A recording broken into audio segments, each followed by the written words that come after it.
Tapos, ang tawag dito, ang target natin, mga 6 to 8 hours natin siyang lalakarin. Siguro pinakamatagal na yung 10 hours. Pero okay lang yun, kahit 10 hours tayo dadating doon, walang problema. Kasi maaga naman tayong aalis. Oh. So siguro mga 8 nandun na tayo. Mas maganda pag doon na tayo magpapahinga sa taas kaysa dito sa daan. Kasi tatama rin tayo maglakad eh. Hindi katulad nung pag nandun na, mas mahaba yung oras natin ng pagpapahinga. Sino may tanong pa po? Kayo ma'am, may tanong? Hindi sabay-sabay? Yung sabay-sabay ma'am, may papangako natin. Ngayon lang tayo magsasabay-sabay. Pero makita natin mamaya. Basta ang lakad natin, kung ano yung normal na lakad nyo sa baba, ganun lang. Huwag kayong magmamadali. Kasi pag nagmadali kayo dito, wala. Tatalunin tayo ng tapulaw pag ganun. Ano lang, pa-baby walk lang. So, yun lamang po. At let's go. Pray muna. Tita, ikaw na. Okay. Heavenly Father, we come before you today, Lord. Send us your Holy Spirit and your presence. Panginoon, we ask for your presence, Lord, to guide us and protect us, Lord, sa aming pag-akyat. Ipagkaloob mo, Lord, ang kaligtasan namin na wala pong kahit na anong harm ang mangyari sa amin, Panginoon. Bigyan mo po kami ng lakas, Lord God, and maayos na pangangatawan, Panginoon. And guide us, Lord. Be with us, Father God. And Lord, we love you. Thank you, Lord, sa shooting star kanina. And we hope, Father God, na marami pa kami magandang makikita, Panginoon.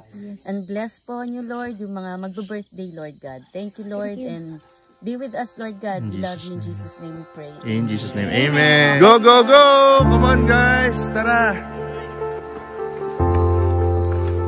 At nag-umpisa na ang mahabang lakaran. Woo! Kaya to!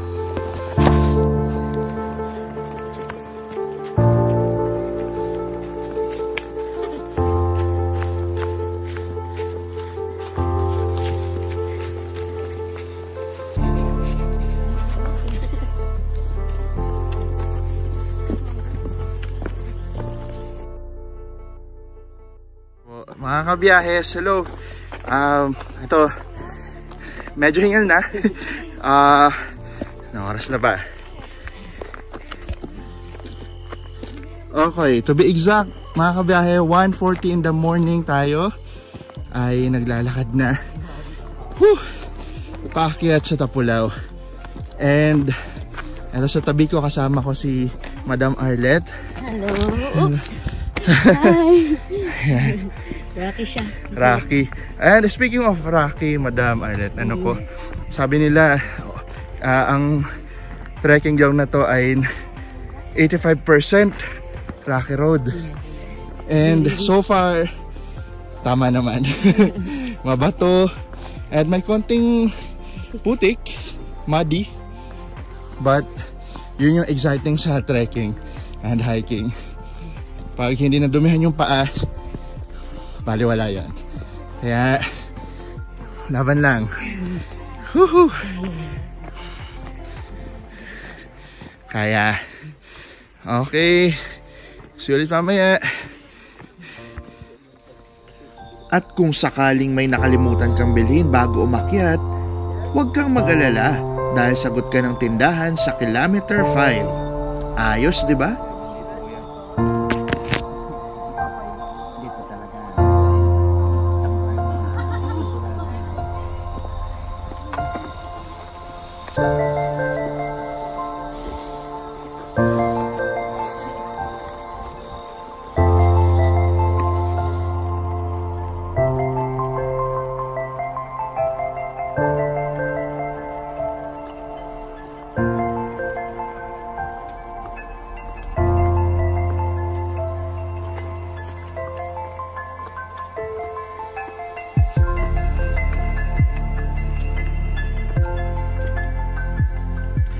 Touchdown! Kilometer 12. 4 kilometers more. Kaya! Ayan, good morning mga kabiyahes. Time check. Check tayo. It's 6:13 in the morning. Nakikita ninyo. Mukhang liwayway na. morning has broken. And si Ella, hi. And syempre yung guide natin, si Sir Pete. Sir Pete, kumusta? What's up? Ay, Sama kayo sa amin minsan dito. ayan. Masarap hindi matulog. Maglalakad lang. Naglalakad kang tulog. Ayan. Sir Pete, ilang taon ka nang nag-hike or trail? Matagal na rin. Nag-start ako dito mga 2012. 2012. Oo, yun yung kakala ko ng hike ko. Freedom Climb. Yun, no? Yung tinatawag nila. Ilang beses ka na nakakabalik panaog dito sa Tapulaw, sir? Marami na. Hindi na mabilang. Oo, may 10 na. May 10 or higit pa, no? Meron na rin. Meron na. Ano yung best experience mo sa masarap din. Tapulaw, sir? Yung day hike. Talaga pagod, no? Po, 5 babae, 2 lang yung nakaakyat. Iwan na yun. Hindi na namin alam kung nasa doon. Basta hindi sila nakaakyat. Kami lang 3 din yung nakaakyat, tapos yung 3, doon na namin sila nakita ulit sa baba na, nagpapahinga na. Yun, pinaka yun. Tsaka yung ulan. First, ko sir dito sa Tapulaw, major hike ko. Ano yung masasabi mo sa peak niya? Na pwede kong makita ngayon pa lang na hindi ko pa naakyat. Masarap doon pag kung sa peak, para sa akin, pa rin yung clearing. Clearing. Oo, pag sa peak. Kasi pag clearing, grabe yun. Iba't ibang kulay talaga ng bundok. Rainbow talaga siya. Tapos pati mga bulaklak. Sarap. Makikita mo siya. Tarlac, kabundukan ng Tarlac, Pangasinan, Wow. buong Sambales. As in yan. peak talaga, Peak no? talaga. Makikita mo yung buo. Oo. Kasi siya rin yung pinakamataas dito sa Luzon Kaya sa Region 3 siya. Mhm. Sa Luzon, pangatlo siya. Kaya pag nasa peak ka talagang clear. Highest peak in the Oo. mountain ranges of Zambales. Yun yung masarap na Region feeling niya, clear. Mhm. Kasi pag, Sea of Clouds nakaka-enjoy kasi, pero para sa akin, hindi ko feel pag Pag nasa peak ako, tas Sea of Clouds. Kasi wala kang makikita sa bagay. Tama Clouds nga lang, naman. siya lang mismo, Sea of Clouds. My Hindi- point. Yes, hindi yes, katulad tama. nung clearing. Clear. Oo. Sobrang dami. Talagang range talaga yung mga mountain range hanggang Tarlac. Grabe yun. Nakaka-excite makita yun, sir. Dapat clear. Mhm. Lalo yung ganyan, bukang liliwayway, tas clear. Grabe dun. Hindi ko maintindihan, hindi mo rin may explain yan. And sabi sa nabasa ko, almost 85% of the trek and the hike is rocky roads. So far, parang 70% lang. Kasi maraming muddy So far, hindi pa sila nagkakamali, no? Malapit na sa 85%. Hindi 85 70 siguro pwede. Pero ito na yung pinaka-worst na nito. Meron pa tayong Itong part na to. Ito? 12 to 14. 12 to 14. Ito na yung pinaka para this naman sa akin, ito yung worst na lakad. Talaga? Kasi Mayroong... ito straight to, ganito. Nga pala guys, nasa kami? Kilometer 12, sir? 12 siguro, and a half mga And a half. And, ayun. Pahinga lang konti. Chill. Kasi yung mga kasama namin nasa baba pa. Natutulog pa. Natutulog pa sa baba. Hindi namin alam kasi sabihin natin, to be honest, 30 minutes na kami nakaupo dito. Ayun sir, salamat sir.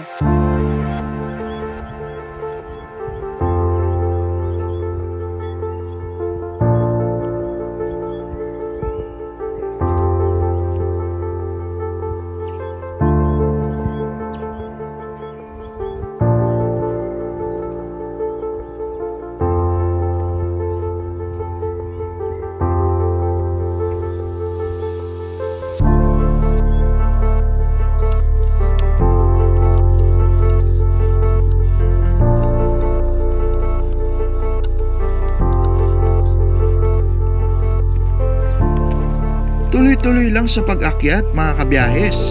Kahit pa bebe walk, pwede na yan.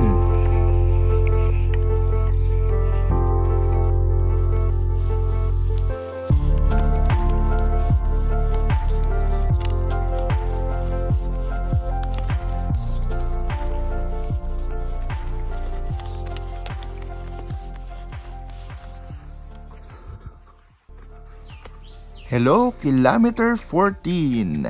Another victory! Yay!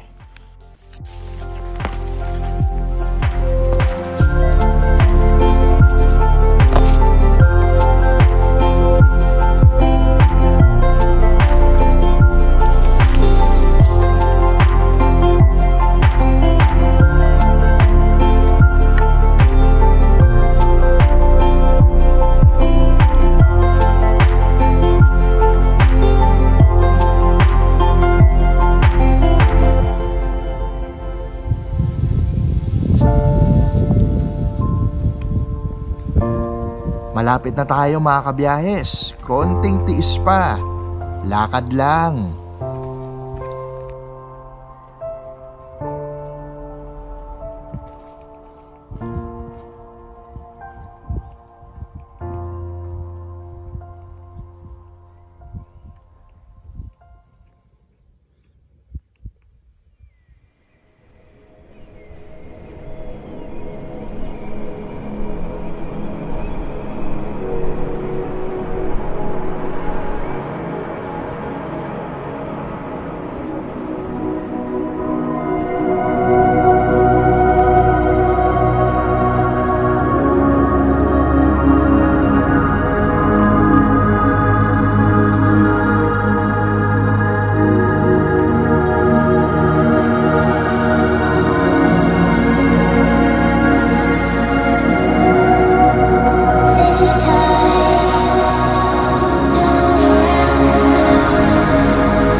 Hello again mga kabiyahes.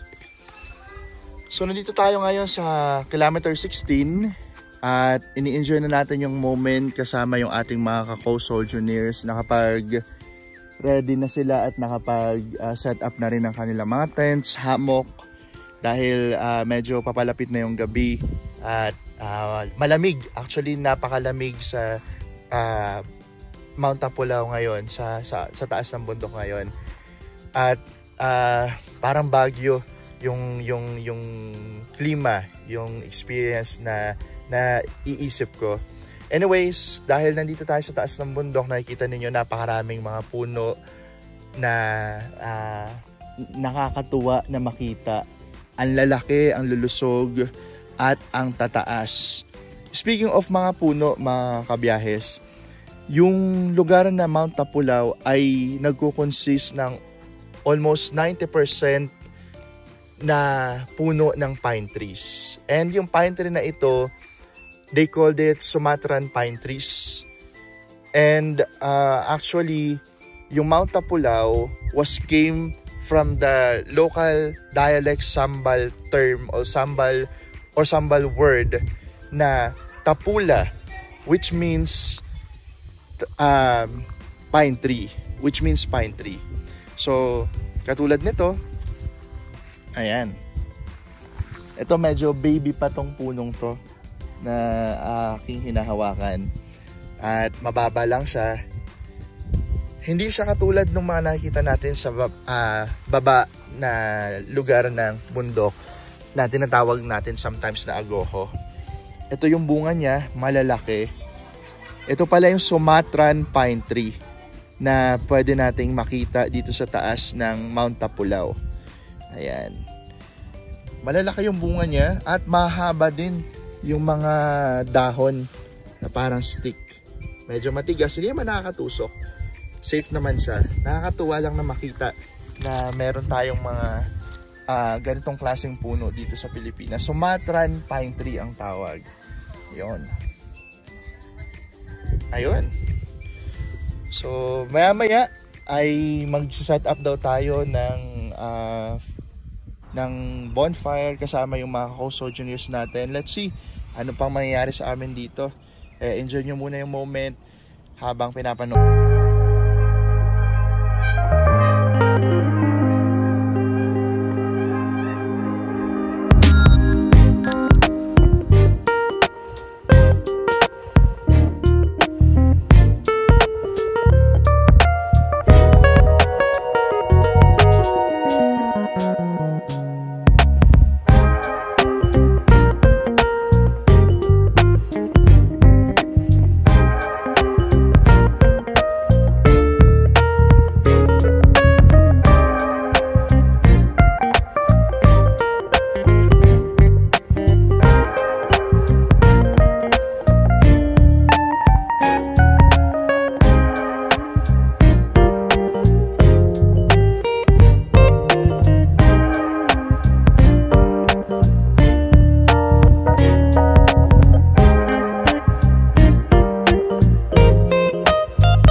Maranasan to ngayon, malamig sa oras na to.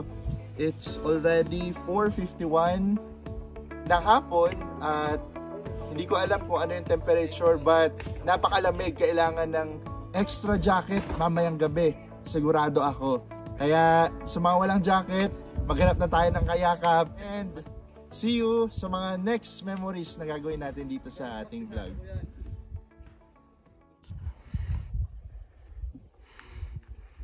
Alright guys, manggugulo tayo ng isang co-sojourners natin. Tingnan natin kung ano yung mga experiences niya pagdating sa pag-akyat dito sa Mount Tapulaw. Hello po. Ay. Manggugulo lang saglit. Isa sa co-sojourner natin, ngayon ko lang din na-meet but parang napakatagal na dahil sa very enthusiastic person itong taong ito. Si Miss Tin. Hi Miss Tin. Hi! Hello! Ayan. Si Miss Tin ay Lumabas talaga. very pro pagdating sa pag-akyat. Actually, siya yung pinakauna doon sa grupo namin. Kung kami dumating dito ng 9:30, siya siguro 6 or 6:30, nakaakyat na. 7, nakaakyat na. So, napakabilis ng facing nila. Siya yung nagde-lead ng mga, actually babae yung mga kasama niya. At nakakatuwa na makasama natin si Miss Tin ngayong araw na ito. Napaka-blessed na makilala din siya. Si Miss Tin, nga pala, ilang taon na si Miss Tin? If you don't mind asking po 45. What? Sa February 14. Wow, advance happy birthday Miss Tin. So this is your Birthday high. birthday high. Yun. So, ibig sabihin matagal ka nang umaakit ng bundok. For at least how many years na po? Ato lang nag-pandemic start, namumuntok na ako. So dati kasi is sumasali lang ko sa mga event, trail run. Yon, sinasalihan ko siya. Sa Clark, sa Spartan, sumasali ako. Yan, trail. Most in trail, pero event yun. Ito mga pamumundok nitong nag-start lang talaga na addict na ako. Lately lang pala, so this pandemic lang. Itong pandemic nag-start ako, nawili na ako akyat lahat. Kinaalam ko na siya, umakyat ako kahit mag-isa lang ako, basta mayroon akong guide na samahan mo ako sa ganyang bundok, samahan mo ako, gano'n. Pero itong sa Tapulaw is 3 times ko na ngayon. Pangatlong time ko na to ngayon. Wow. So, iba-iba yung experiences mo pag umakyat ka, tama? Ano yung best experience mo dito sa Tapulaw? Dito? Ganda ng ambiance, ang ganda. I love it. Basta gustong-gusto ko siya. Yun yung ano ko. Enjoy mo na talaga enjoy ko talaga. yung view. Hindi ko pagsasawaan ito. Iyo. Ito yung the best para sa akin talaga. Thank you talaga kay Lord. Binibigyan pa rin tayo ng lakas. Diba? Tama po yan. Salamat talaga kayo. Walang iyakan. Hello po. Ayan, so anyways, Ate Tin, maraming salamat at pasensya na sa pag-istorbo. Thank you din at nakilala kita. See you sa mga next hike natin. Ano tayo, update tayo sa mga akyat. Para if ever may time, go lang, di ba? Hanggat kaya ng tuhod. Uy, madam! Labas ka dyan. Mag-lipstick pa. Labas! may bisita tayo. May mag-interview sa'yo. Artista na ako. Hello mga kabiyayas. Yan po yung friend ko. Maliban kay Miss T, nandito rin si Miss Arlette. Yeah. All the way from Olongapo. Ayan. Di ba, Olongapo? Langga po. Si Miss Arlette ay beshi, best friend ni Madam Tin. And ilang bundok na po ang naakyat ninyong dalawa? Ako marami na Siya siya. marami. Ako siguro mga pang-6 ko to. Pang 6. Kumusta po yung experience ninyo dito sa Mount Tapulaw? First time dito po sa Tapulaw? Sa Tapulaw first time, pero second na major. Kumusta po yung pag-akyat natin kanina? Okay naman kasi Alalay lang. oo, naalalayan niya ako tapos hindi na ako nag-raise ng heart kasi before na nag-major ako, nag-raise ako ng heartbeat. True. Kanina, Sakto lang. oo, napaghandaan ko siya. Napag-warm up po. Napag-warm up ako ng gusto. Walang ganon. Walang ganon. Tapos every 4 a.m. tumatakbo o kaya walking. Yun yung kanyang Guys, activities. hingi tayo ng tips sa mga pro. Ayan, si Madam Arlette ay, if you don't mind asking po, ilang taon na po? 44. Imagine 44 and still kayang-kaya pa rin umakyat ng matataas na bundok. How can I imagine pag gano'n na rin po kaya ako? Ayan po. It's never too late eh. Kasi, di ba, kaysa regret ka pagdating ng panahon na gusto mong gawin pero hindi mo nagawa. So, Ngayon pa lang, do it. Ganyan lang. Okay, kailangan makinig tayo sa mga pros pagdating sa mga akyatan. Sige po, maraming salamat. Thank you Hindi so ko na kayo much. guguluhin. And nice Happy meeting pahinga. Nice meeting you, Salamat. madam. Salamat din. Say hi po sa mga taga-Olonga po. Hi sa mga taga-Olonga po. And Hi to Olongapo Pamilya. Hikers. Yes. My team, Olongapo Hikers. yeah, hi sa mga taga-Olonga po. And kung sino man yung gustong mag-join, mag-umpisa tayo dun sa madali lang. Tapos unti-unti nating aayusin para mapuntahan din to ulit Tapulaw. Kasi Just call me napakaganda. and I'll be there. Yun, Superman. Ang ano talaga. no? Salamat. Salamat Thank guys. you. Thank you. Hi guys, nakikita nyo naman kung gaano kaganda yung nasa paligid ko ngayon. Yung nakikita ninyong puting yan, hindi yan malabong camera. Ano po, yan ay ulap. Yan ay fog na yumayakap sa atin sa oras na ito. Anyways, nandito tayo ngayon para sa Maki Life Hacks.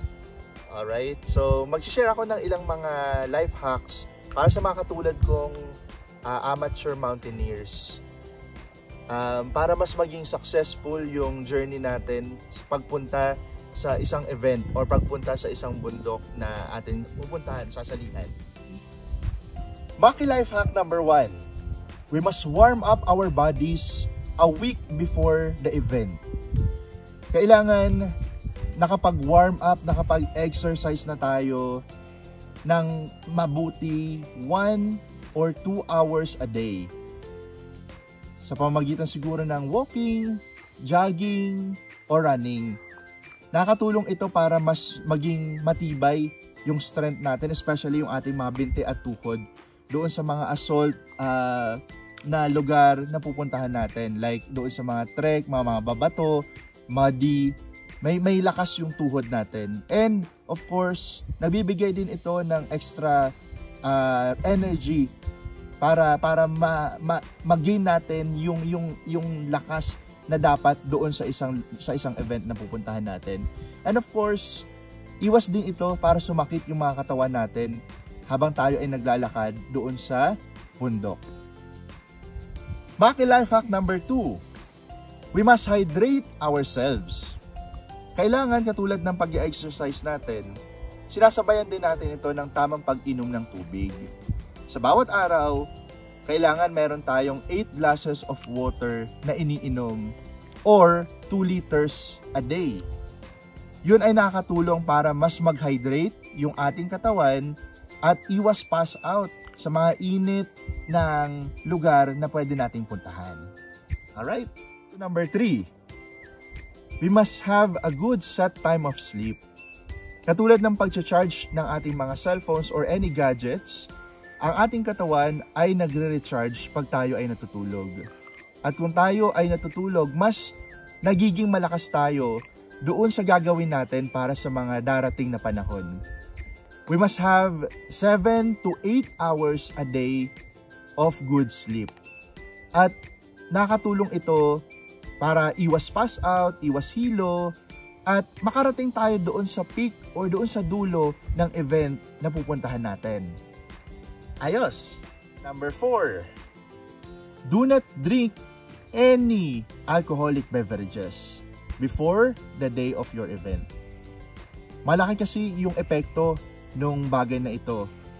Maaring madali kang mapagod or kaya mo naman pero hindi magiging masaya yung journey mo kasi hindi mo ma-appreciate yung mga nasa paligid mo na napakaganda katulad nito. Or worse, hindi mo matapos yung event. Di ba? So number 5. Of course, fit your clothes. Kailangan, bago tayo pumunta doon sa event, alam natin kung komportable ba tayo doon sa ating susuotin. Hindi maluwag, hindi sobrang sikip, kundi sakto lang. Marami kasi ako mga experiences, mga co-sojourners ko, na nahihirapan sa trekking, sa hiking dahil ang sabi nila masakit yung sapatos, yung sandals maluwag, yung damit hindi sila komportable, kaya worst, natatapos nila yung event pero hindi sila masaya kasi nga may mga sugat or mahigpit yung suot ng mga damit nila. So guys, make sure to fit your clothes before the event. Yung sakto lang, komportable ka, na kaya mong dalhin ang sarili mo until matapos yung event. Alright? Number 6, check your things before going to the event. Kailangan meron kang checklist. For example, katulad ko, ngayon na pagpunta namin dito sa event, sa kamamadali ko, nakalimutan ko yung kutsara tinidor. Pero good thing na pwede namang manghiram sa guide, pero nakakahiya pa rin. So make sure na bago ka pumunta doon sa event, alam mo na yung mga dadalhin mo. For example, yung tubig, napaka-importante niyan. Kasi dapat ma-hydrate tayo habang naglalakad tayo. Hindi naman kailangang ubusin yun ng minsanan. Dampi-dampi lang ng tubig at ng lalamunan. Or ano pa ba? Extra pocket money para meron kang pwedeng gastusin in case na kailangan nyo mag-contribute or may babayaran palang sasakyan, hindi lang yung dala-dala mong pambayad sa guide o yung pambayad sa registration fee yung meron ka. Ano pa ba? Medicine kit for emergency purposes at marami pang iba. So make sure mga kabiyahes na meron tayong checklist. Alright? And lastly, enjoy and relax. And do not forget to take a lot of good snapshots. Share with us what you have. Alright? Kaya mga kabiyahes, I wish na makasama ko kayo sa next journey ni Makibiyahe. Tara! Samahan ninyo ako sa ating next Makibiyahe. Ayan, meron din tayong isang kasamang co-sojourners. Guluhin din natin siya. Tanungin natin kung ano experience niya pagdating sa Ontapulaw.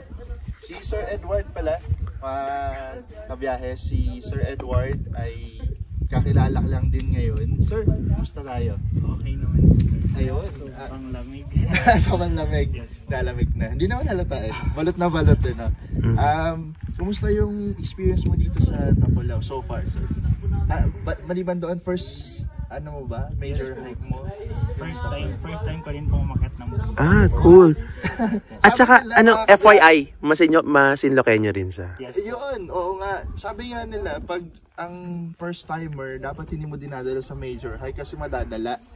Kumusta sir, nadala ka ba? Actually sir, nung naglalakad kaninang umaga, may parang susuko na. Pero sabi ko hindi. Kailangan kong ma-reach yung Tapulaw. Kasi matagal ko na rin naman pangarap na makakyat dito. Kasi alam naman natin yung Tapulaw, it is the highest mountain in Zambales, Rangers na. not only Zambales, but in the whole region 3. Or sa Central Luzon yata. So far sir, maganda. Super nakaka-overwhelm ang lugar. Paligid, oo. Si sir ay taga Masinloc din, kababayan ko to, Masinlocenyo to. Taga Bani. Yes po. Ayan. So, let's say hi sa mga taga Bani. Hello po sa mga taga Bani. Ayan. So, let's just enjoy yung Mount Tapulaw, sir. Enjoy lang.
I am hypnotized. What's up is down, what's left is right. Chasing stars and holding you. I can't see the end, but we'll see it through.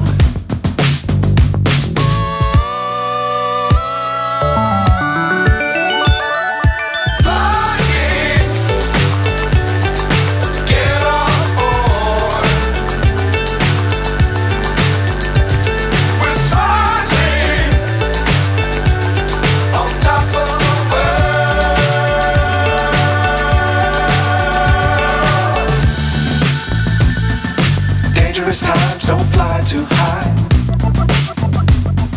Be sure to keep the ground in sight. Fly forever if you keep it tight. Love the world but keep the sky on your mind.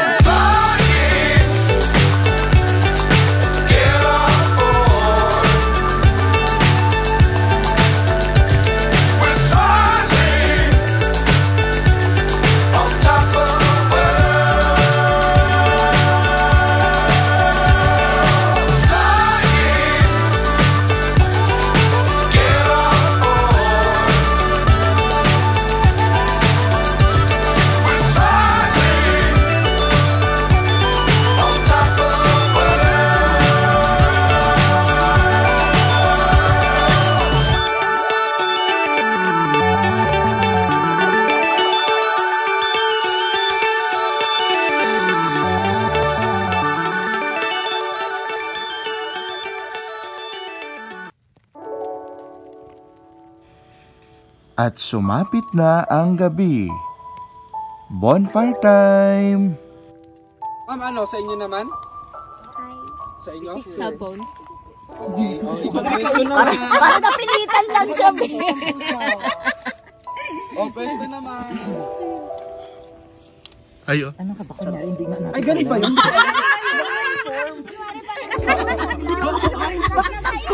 Ka!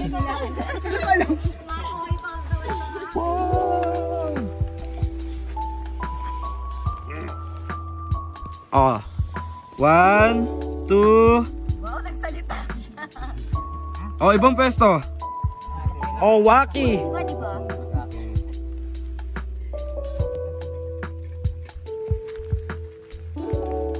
Ganyan ba? Oo, ganyan. Opo. Masyado ano lang. Sunog. Ay, natural ate. Ako yan. Ate, ikaw talaga. Iniinit mo na naman ang ulo ko eh. Kanin pa nga. Mainit ulo ko ngayon. Kaya nga. Ay, nasunog. Tapos ang ganun. Ulit. Salamat. Salamat, sir. Puro salamat. Okay lang, sir. Thank you, thank you. Sir, pag ano ito. Pag kailangan nyo ng tour guide sa Zambales, ina-offer ko na yung sarili ko, tour guide ako Yun, no? ng Zambales. Sabihin nyo lang kung anong gusto nyo. Bundok, dagat, ilog, kuweba, falls, or mas kakaiba pang adventure. Search nyo lang si Sagot kayo ni sir. Patrick Pelly. Patrick Pelly. At Tita your Kids. service. Thank you, sir. Sir, thank you po. Thank you, thank you. Palagyan mo siya ng malos. Okay na ba? Kaya mo nag-ano na yun. Isang buong pinakain. Oo. Ay, gano'n. Galing naman ang ginagawa niyo yan. Lalaro kami. Ito basik sa isa't isa yung kaikot to basik. Napanood nyo na yung ano? Walang hiwalay. Opo. Diba merong part doon na Parang meron Dennis Damaris pala. Paglaw. Ano? Luto ako. Ang lapot pa ganito. Baka may marshmallow naman.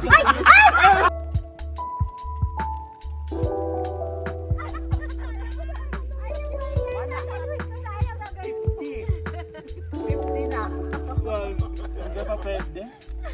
Hindi ito makakapasa. Repeater to. Pero ang sarap. Hindi lang talaga na. Okay, good night na muna, guys. Good night. See you tomorrow.